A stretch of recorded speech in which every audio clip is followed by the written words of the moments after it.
Hello guys, Mayank this side.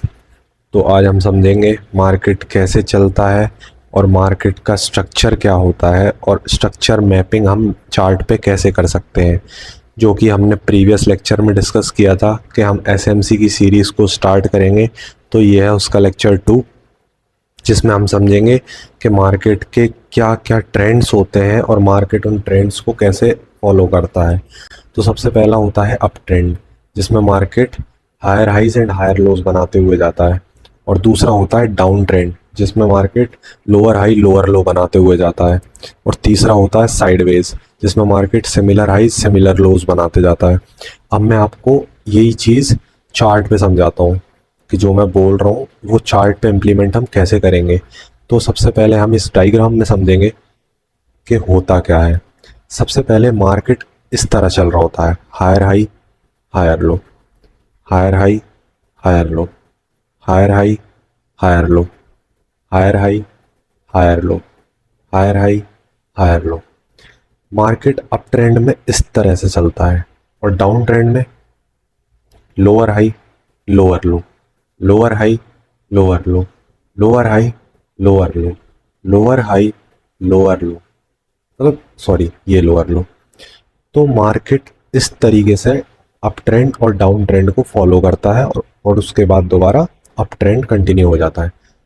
तो ये तो हमने समझा कि मार्केट किन किन फेजेस में चलता है।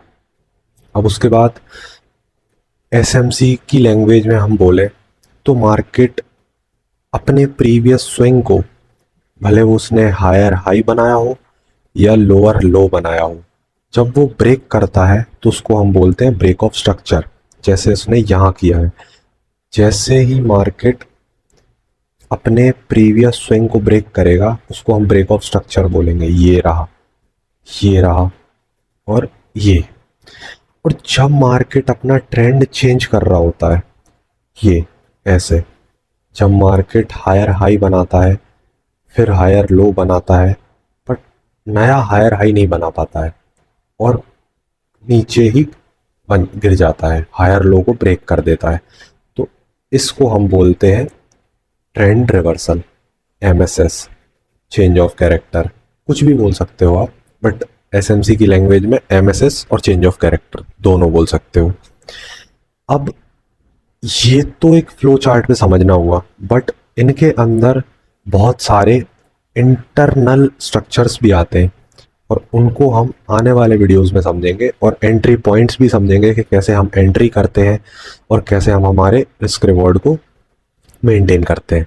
तो चलो अपन चार्ट पे समझते हैं कि ये सब higher high higher low and break of structure MSS कैसे मार्क करेंगे।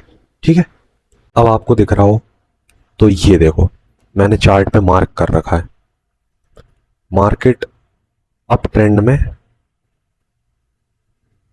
चल रहा था, फिर उसके बाद जब मार्केट ने ये इसका प्रीवियस स्विंग ब्रेक करा तो इसके बाद इसका मतलब है ट्रेंड रिवर्स हो गया, एमएसएस हो गया। उसके बाद अब एमएसएस हो गया तो मार्केट अभी डाउन ट्रेंड को फॉलो करेगा।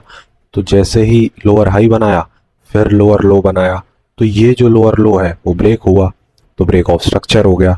तो ऐसे ही मार्केट ने इसका डाउन ट्रेंड कंटिन्यू किया। एक मिनट, ये लोअर हाई लोअर लो, फिर इसके बाद एक और बार इसने एमएसएस किया और फिर हो गया अप ट्रेंड स्टार्ट। फिर क्या होगा, higher high higher low, higher high higher low, higher high higher low. ठीक है, अब इसके बाद दोबारा एमएसएस हो गया, फिर क्या होगा, lower high lower low, lower high lower लो, फिर इसके बाद दोबारा एमएसएस हो गया। इसका मतलब है मार्केट जब भी अपने ट्रेंड को रिवर्स करता है तब वो एमएसएस करता है, और जब मार्केट अपने ट्रेंड को कंटिन्यूएशन में करता है तब वो ब्रेक ऑफ स्ट्रक्चर करता है, इसका मतलब बॉस। अब इनको हम अगर छोटी टाइम फ्रेम पे जाके समझेंगे तो इस एमएसएस होने से पहले यहाँ कहीं एमएसएस हुआ होगा, यहाँ भी ये जो छोटी टाइम फ्रेम पे अगर 5 मिनट पे जाके समझें तो यहाँ भी बहुत सारे अप ट्रेंड के लिए एमएसएस हुए होंगे। बट हमें स्ट्रक्चर मैपिंग बड़े टाइम फ्रेम पे जाके करनी है। भले हम ट्रेड को छोटे टाइम फ्रेम पे जाके एग्जीक्यूट करेंगे, बट हम हमेशा स्ट्रक्चर मैपिंग बड़े ही टाइम फ्रेम पे जाके करेंगे। ठीक है। अब इसके बाद अब ये है कि आप इसको अगर चार्ट पे बैक टेस्ट नहीं करोगे तो आप इसको समझ नहीं पाओगे कि कैसे ये मार्क होगा, कैसे हम स्विंग्स पकड़ेंगे। और अब मैं आपको ऐसे ही एक अच्छे से क्लीन चार्ट पे इसको ड्रॉ करके दिखाता हूँ। ठीक है।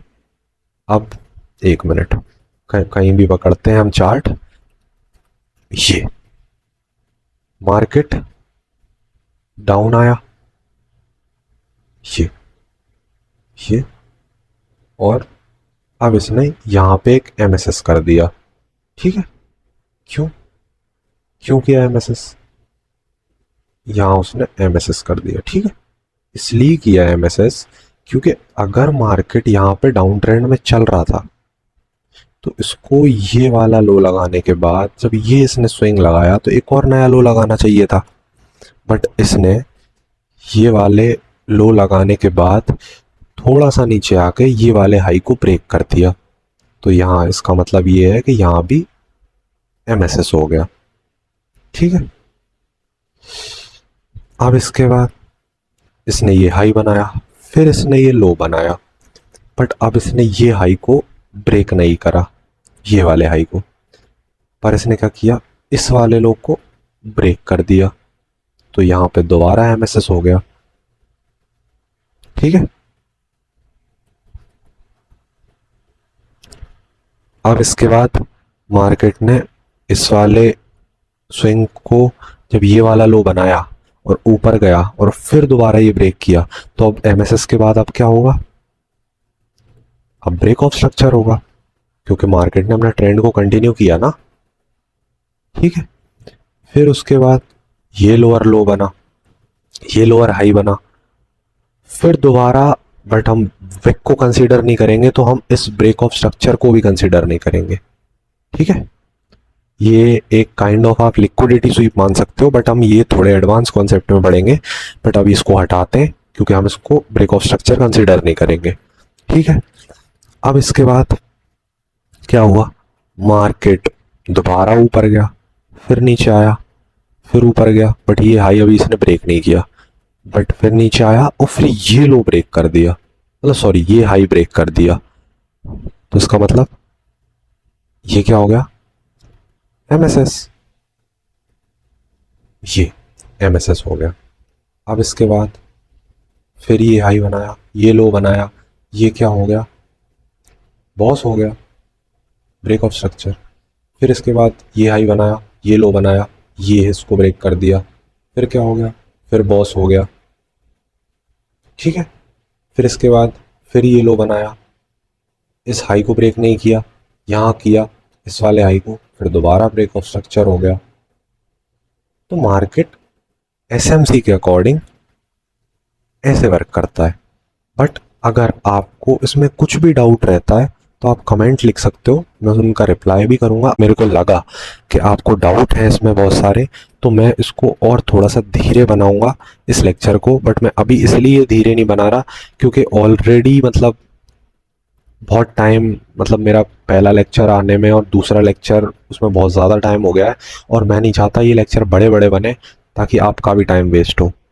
और मैं चाहता हूँ as a trader time is very important thing, तो सही जगह यूटिलाइज करो। पर अगर आप ये करते हो कि रैंडम कभी भी कोई भी ट्रेड ले दे रहे हो तो ऐसे नहीं होगा। ठीक है। बट अगर आप एसएमसी ना भी पढ़ो और सिर्फ ये सब मार्क करना सीख जाओ तो आपको ये पता लग सकता है कि मार्केट ट्रेंड चेंज कैसे करता है और क्या क्या होता है। ठीक है। तो आई होप आपको समझ आया होगा, और इसके बाद ये लेक्चर हम यहीं पे ख़त्म करते हैं। और अब इसके बाद जो भी अगला टॉपिक होगा उस पे नेक्स्ट वीडियो आ जाएगी बहुत जल्दी।